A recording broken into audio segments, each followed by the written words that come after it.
All right, guys, you all have been waiting for this one, so let's get right to it. This is a PRL high volume intake for the 2022 to 2024 Honda Civic Sport hatchback, 2.0 liter. This intake fits the sedan and the hatchback, I should say, with the 2 liter K20C2 engine. So just a quick look at the components here. Get some nice stickers, lanyard. You get this card thanking you for your purchase, PRL Premium Automotive Performance. So nice multi-layer silicone intake tube, pretty stiff. Has your port for your breather up here, PRL logo, blue on the inside, black on the outside. Overall, pretty nice looking piece there. Of course, you have your PRL oiled air filter that it comes with. So you got some clamps, you got a bracket with some hardware. I believe the hardware is all stainless. You got a couple grommets here, some more hardware, one bolt, the mass airflow sensor housing. This I already measured. It's the same exact diameter as the stock tube where the mass airflow sensor sits, so you're not going to have any errors with your airflow readings to your stock ECU. You shouldn't throw any lights, so it's intended to work with the stock ECU. And the last part that comes in the kit is obviously the box itself. Pretty nice piece, though mine did have a little bit imperfection up here in the top corner, as you can see. I don't think that's from shipping. It looks more of like a molding mark, so if anyone else has that on theirs, let me know. In addition to all these components that I showed you that come with a PRL intake, you're probably wondering what this box is back here. And let me explain that to you. So this is an Injen air filter that I plan to use, and this is just personal preference based on my experience with oiled air filters and many tests online. So an oiled air filter, like the one that comes with the PRL kit, is just like a K&N air filter in the design principle, where the media is very, very thin and you have to apply oil to it so the oil actually catches the dirt and debris and whatnot so it doesn't go into the engine. If you don't oil this when you have just the media, it will suck in tons and tons of dirt into your engine, degrading the lifespan of your engine. So this kind of air filter with the oil does flow the best. I will say this will give the most gains in this situation for an intake. However, this being a daily driver and not chasing gains is why I purchased one of these over here. So this here is an Injen X1128BB, and this is a super nanoweb DryFlow filter. So what this is essentially a replacement filter for this intake that I'm also going to be using a pre-filter on. That's a hydrophobic pre-filter. Even though it's a short ram intake that sits up high in the engine bay, if water does make its way to the filter, this will repel it. And also the big advantage to this is it will keep the air filter itself cleaner much longer, because you can just pop this off, run it underwater, clean it, and put it back over the air filter. And here is the Injen air filter itself. I've always been a fan of these. I actually spent quite a bit of time looking for an intake air filter that was a DryFlow that fit this box, because PRL was pretty smart with their design as far as limiting their customers to buy their filters. So this opening here is 5.5 inches. It's just above 5.5 inches. So you have to use an air filter that has a base width that's 5.5 inches. And finding one of these that's 5.5 inches, I looked at AEM, I looked at AFE, I looked at AMSOIL, and finally my last resort was to look at Injen, not because they're not a good quality, it's almost because I forgot about these. They made these filters. So this is the only filter I could find online that's a DryFlow that will fit through the PRL hole. It's a little bit taller, but in my opinion, this is a much higher quality filter. It may not give the peak gains and the peak flow that the oiled air filter will, but this will filter much better than the oiled air filter and prolong the life of the engine for daily driver use that much further. Here's a little bit closer comparison of the two air filters. They're very similar in dimension. The Injen is actually a little bit taller, but it has plenty of room to spare in the Airbox. 4-inch inlet, which matches up perfect with the mass airflow housing, same as the PRL filter. 5.5-inch base, and roughly the same dimensions at the top. The Injen filter, being taller, actually has more exposed surface area to filter the air, so that may negate the more restrictive nature of the media, so that they may be similar in flow because you are getting more surface area in this one. In addition to the height increase on this, you're also getting significantly more pleats. Notice how tight these pleats are together on the Injen and how spread apart they are in the PRL.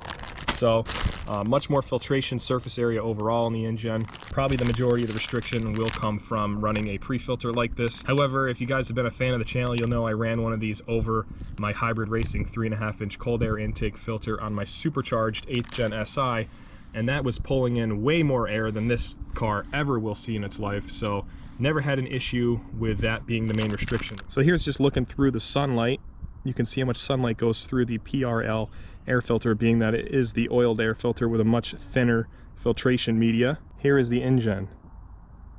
You can't see the sunlight at all through this filter. In addition to the taller height for more filtration, the PRL filter has the logo on top, but it's just a flat cap up top. The Injen actually has a built-in like velocity stack molded into the top that you can see from the bottom here too. If you look in the filter, I don't know if it's just a gimmick or whatnot, but I'm sure in high horsepower applications where you have a ton of flow going through this, that it may make minute differences to, you know, smooth out the airflow into the tube. I also think the blue kind of matches the kit better than the red. This is the only red component in the kit. One other thing I want to mention on the PRL air filter is the clamp it comes with. The nut is not stainless, so that's going to rust if you run your car through the winter. The clamp itself is stainless, but the nut for the worm gear drive is not stainless. You can see my magnet hangs off of it there. And I just wanted to note that the mesh that the filter media is inside of also is magnetic. It's much thinner, so it won't hold, but you can see there it holds my magnet up in the air. So if you run this exposed through the winter as a daily driver on your car, the mesh is going to rust as well as the clamp worm gear. So keep that in mind. Not trying to knock PRL, I'm just trying to give you guys this information so you can make the best choice for your car. This is the clamp that comes with the Injen air filter. I can't even get the magnet to stick to any part of it, so the screw and the clamp itself are stainless. And the nice part about the Injen filter is the media itself. The mesh around the media has no magnetism to it at all, so it is completely a stainless steel mesh. You don't have to worry about any part of this filter rusting and any part of this clamp rusting. That being said, it does fit over the PRL inlet here absolutely perfect, and installs into the box absolutely perfect as well. It's like it was meant to be in there. Other initial impressions, guys, of the intake, I just want to talk a minute about this tube. The OEM Honda design has these ribs in it, and everyone criticizes them for being restrictive. However, they serve quite a critical purpose. This accordion style rib is there by design because the engine moves around a lot in the car when you're shifting gears and getting on it for hard accelerations or launching the car from a stop. Engine with the stock mounts everywhere will rock back and forth quite a bit. And being that the airbox is mounted to the frame and the engine is independent of that, this tube flexes quite a lot to take care of that. This PRL intake tube is silicone, so it will flex, but there is no designed in crush area. It is pretty much a very firm, solid piece. So when this is mounted to the throttle body and then it's connected to the air filter, there's going to be virtually no designed give points for it to compress and release that energy of the engine rocking back and forth.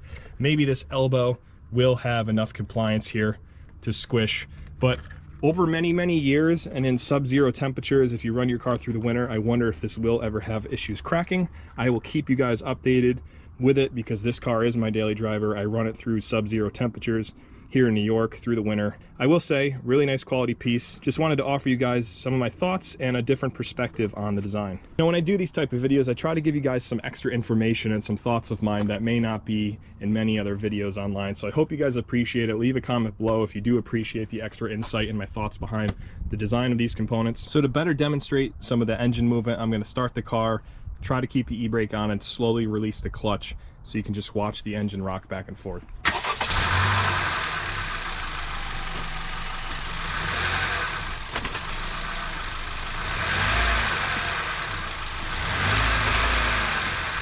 In the previous video, you guys saw that I did some modifications to the OEM air intake to make it have much more induction noise. I think it sounds similar to an aftermarket intake now at this point. However, I'm going to get a sound clip here and show you from shooting right at the front of the car what it sounds like before and after I install the PRL intake. One thing I want to mention though is I'm going to try to rev it in neutral right now, and anyone who owns this car knows that it is embarrassing to rev this car when you're stopped with the clutch in or clutch out in first gear or not, because when the car is stopped and it senses 0 miles an hour, the ECU induces an insane amount of rev hang into your inputs with the throttle so that the car revs don't drop quick to help new manual drivers release the clutch and not stall the car.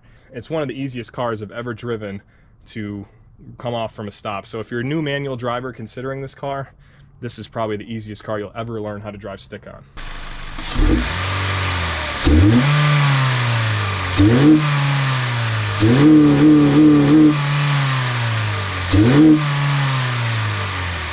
Alright guys, so that's all the preliminary info I want to give you. Let's go ahead and get started with the install. To remove the factory upper section of the intake, it's very easy. You take off 3 10mm head screws, one down there, one back there, and one up front here. Once you take those 3 screws out and unclamp your mass airflow sensor here and take this clamp off, you can slide this whole section of the intake out.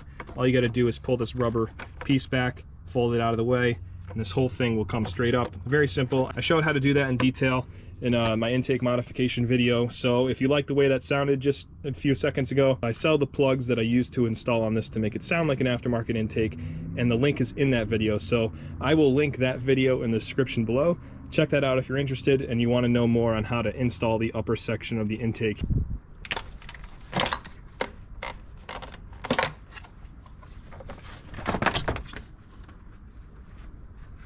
So these Honda clamps are a 5.5mm hex. So just loosen both of these up here.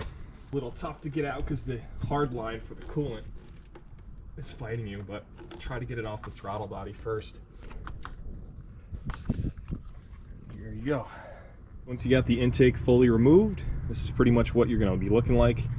And now we're going to go ahead and start installing the PRL components. I'm not going to be removing the lower portion of the baffle box from the factory intake.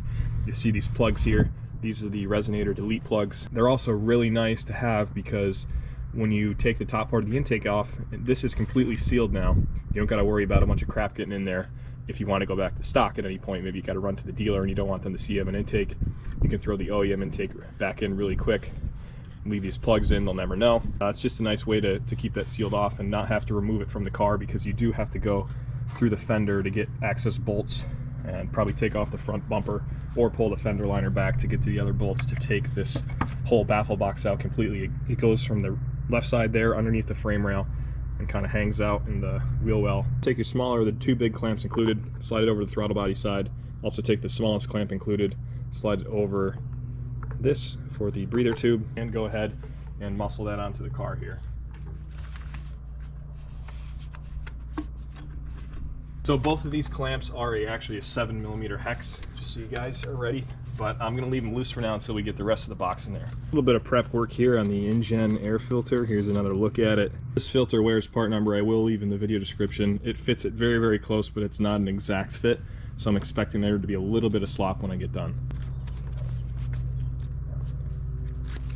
Pull these little tabs, get it seated on there. See, I mean, it's got like a 1/2 inch too long, but I couldn't find a pre-filter in the exact dimensions of this air filter, so it'll just have a little extra surface area hanging out there. But this is what it looks like. Once that's on there, you can marry the PRL inlet here with the air filter. You tighten the clamp, just make sure that, probably actually is a better idea to pull this back a little bit to start. Tighten the clamp, don't over tighten it, you're just tightening it on plastic. And then when it's tightened, to slide this back over. You don't want to pinch this in between the clamp and the filter. The Injen clamp is a 8mm hex, so they keep you switching your sockets out this whole install with one extra little ugga-dugga. Nothing crazy. Pull your pre-filter back over it now. Now we are ready to insert it. So they give you 5 of these stainless steel flanged button head screws. It's a 3mm hex to tighten them. 3 of them, I believe, will tighten the air filter to the housing, and then the remaining 2 tighten this stainless steel bracket to the side here. And this feature here is laser cut, I believe. The intention there is to remove the OEM, at least one of your, you got a bunch of them. You got 3 OEM grommets on your factory airbox, but I'm going to remove the one down here because that's where the new one is. So you can pull the metal sleeve out first, and then you can wrestle the rubber piece out. So that's all I think we need to swap over. Slide that in your new PRL piece, put your post back through it. Some silicone spray will make life easier here to push stuff through the dry rubber. In their 10th gen video, they said to leave these kind of loose at first to do a final tighten on them when it's down in the car. Hopefully we'll have room to do that. I'm not really sure if we will, but that's just to make sure the rubber grommet gets aligned. Maybe we'll just secure it down in the middle here and see if we get close. Now these screws do have some resistance to turning in. That's because they do have a dry Loctite adhesive applied. That's that yellow stuff. It'll just prevent these screws from loosening during vibration, so that's a great design feature that they included. And that's just the thing too, that maybe the reason that they include those types of hardware is so you can just leave it a little bit loose so this can float a little bit. But since the screws aren't tight, they're not going to want to vibrate out because they have that Loctite on them. So you can leave them slightly loose, I believe, and install this on the car, no problem. Or there are two other points that are going to pick up the factory locations, this up here and this up here. When my box came in, the bag that this hardware came in was busted open, and the two socket head cap screws, there's supposed to be two, I believe, that put down these posts. There's only one bouncing around loose in the box, so I assume the other one is MIA or fell out in shipping through the cracks in the box or whatever. I did have this laying around in the house. It's a little bit longer, so it's probably not going to work. That's the only bad thing I can say from the experience so far, is that one of the hardware got out of the bag and that I missed some short one piece. But anyway, I believe the idea with these posts is you bolt them down to the car at the factory location, and then you pull this rubber piece off because you want to install this rubber piece straight into these holes to be captive in the PRL, and you're not gonna really get it in there if the metal sleeve's already inside it. This is a 5mm hex for this one. Basically just goes through like that, and we're gonna go and secure them to the car now. There's only two pieces of hardware left I haven't talked about. They're these very small socket head stainless cap screws. These are for the mass airflow sensor. I actually am able to use this longer bolt. The PRL bolts are an M6 by 30mm. I think this is an M6 by 40 or 45. The extra thread sticking through won't matter. The unthreaded portion of the bolt is still within the spacers. Mounts up on the rear position for the bracket. The OEM one that's in the new PRL Airbox is down on the frame rail. However, both situations are the same. There's nothing behind the threads here, so the extra long bolt will work. Here's a quick look at the posts installed.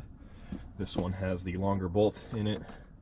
And this one over here, even though they both have room, the longer bolt would have cleared the fan here as well, but you don't have to uninstall this rubber piece to do any of this. You just gotta pull it back when you put the intake box back in. Now that those metal sleeves are out, you should be able to work. They're actually pretty stiff to get in there, and that flange is pretty aggressive, so you might have to like poke it from the other side with a tool or something, or a screwdriver if you got one, just to get it started in there. Once it's in there, spin it around, make sure it's seated. Do the same thing for the one up here. Give it a little attitude adjustment there. Spin it around, make sure that flange is seated.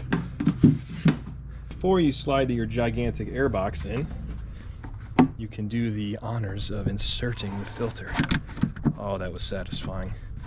All right, now you got the 3 screws that are gonna secure the filter in there, and then we're gonna wrestle this thing into place. Really not a big deal at all, actually. Make sure your clamp's on first, guys. I'm leaving the mass airflow sensor off because I want to do that as the last step here to prevent any possibility of me damaging it. So with that silicone spray, those drop down super easy on the PRL posts there. And I'm looking down now at the bracket I didn't tighten up on the bottom here. It looks like it's about a half a hole diameter off. I need to push the side of the box this way to get the thread started on that one. So take one of your OEM bolts, put it on a magnet so you don't drop it down in there, and put it through, and then slide the magnet sideways to release it from the bolt, and now your bolt's captive inside that. Now you just need a long extension, your 10mm socket on here, and some persuasion to drop. I definitely need a push on this quite a bit. I'm having a hard time getting it started by hand here without cross-threading that thread in the frame. Yeah, this is the hole right here I was having trouble getting the bracket to line up with. So I took the box back out, and I'm going to give it a little bit of a bend in my vise just to offset it backwards a little bit, and hopefully next time I drop it in, it'll be perfectly aligned.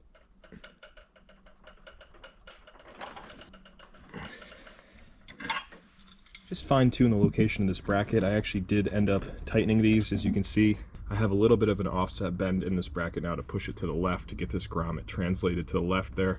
But now it's really easy to install over and over again. You can just angle it down, lift up this piece, lift up your silicone coupler, push that in, and then push it down on these grommets here.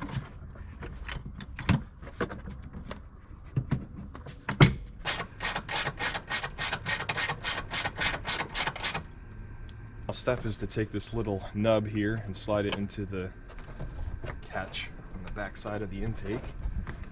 Push this down. Really nice part about this design is that the box and the OEM gasket to guide all the air from the front of the grill here into the inlet is going to mate up perfectly with the seal on the hood, so you're going to have nothing but fresh cold air from the front grill. Remove your OEM mass airflow sensor. These are number 2 Phillips head from your factory air inlet housing here. Wiggle this out. Do not touch the sensor. And I'm going to screw in these Phillips heads back right away before I forget, so I don't lose them. We have these pretty stainless steel bolts to replace it.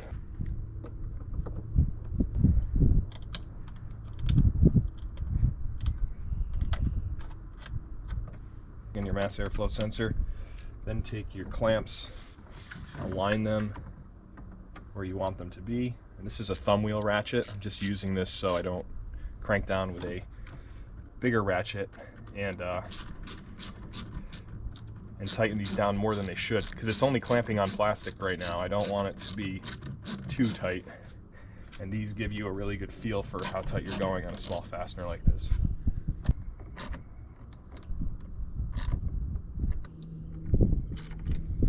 Here's just a final look at the install.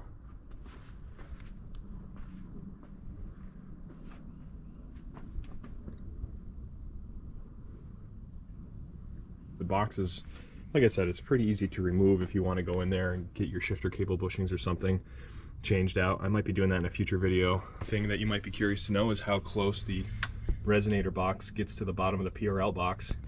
And with my plugs installed, there's about a 1/4 inch gap between the PRL box and the factory resonator box, so no need to remove that and tear your front bumper off.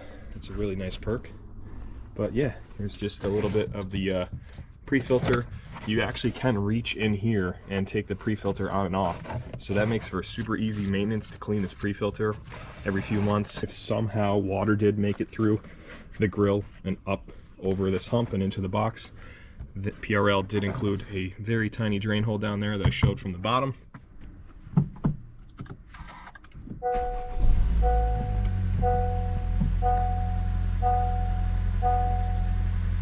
I got no lights on the dash here.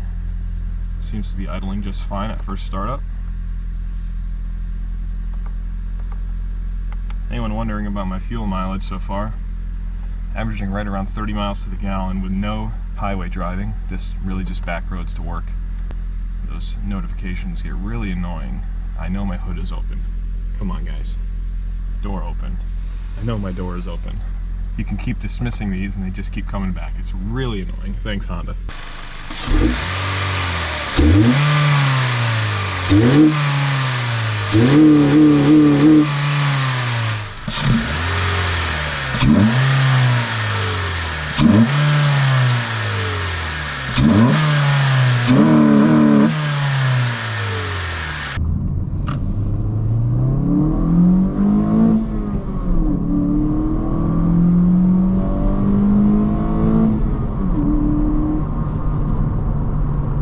Guys, don't be criticizing the 0 to 60 there. That was uphill, all right? But this car is definitely slow. It's still slow. Let's not get that confused. So first impressions there was, it was a little bit louder, but not as loud as I was expecting. I would say that it's probably, if you saw my previous video about modding the stock Airbox with the resonator delete plugs that I sell, this is probably, you know, maybe just slightly louder than the modded stock Airbox. I would say the modded box is probably 90% of the sound you get from this intake. That's mainly because the intake is still fully enclosed and has the factory duct sealed to it, so all the sound can't project through the engine bay like it would if you got a lower cost intake that just sucked in all the hot air inside the engine bay. The sound could resonate through the engine bay more towards the driver. However, the majority of the sound for this is coming out the front inlet and front grille of the car still, so there isn't a absolutely huge change, but it's a nice change. All right, we'll roll onto it here in second gear.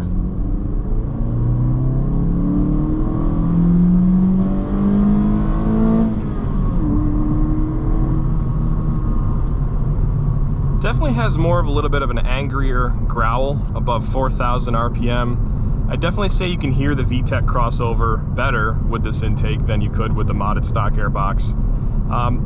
I will say the modded stock Airbox seemed to make more noise between 3,000 and 4,000 RPM and then fall off and sound more like stock at the higher RPMs. And this intake comes alive at about 4,000 to redline. You hear the induction noise more. And I'll try to crack the window here because you can hear it a lot better with the windows cracked. However, you're probably just gonna get some wind noise, but let's try it anyway.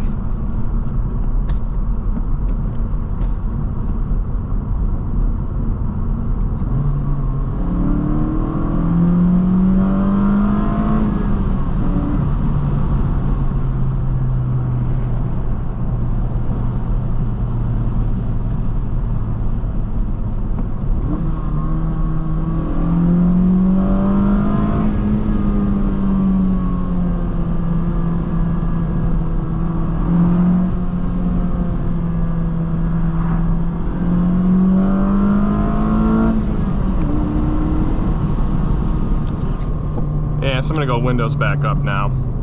You definitely hear it better with the windows down. The crossover is definitely more noticeable, but you know, it sounds good. It doesn't sound really loud like a classic short ram intake would. Of course, this engine with the plastic intake manifold itself isn't gonna make nearly as nice of a noise as the older K series with the aluminum intake manifolds. That's what really made the incredible sounding induction noise. But overall, I think it's a nice piece. I think it looks really good in the engine bay. I don't think it looks like it's a janky aftermarket piece in there. It does look OEM-like in the engine bay. Of course, I don't have any dyno numbers to compare, but I don't really care as this is just a daily and it was a nice part to try out.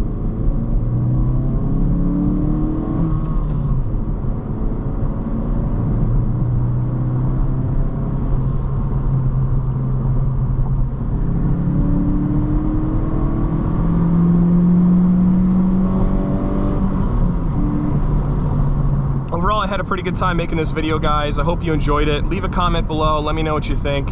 Give the video a thumbs up. It really helps the channel keep going here. And subscribe if this is your first time here.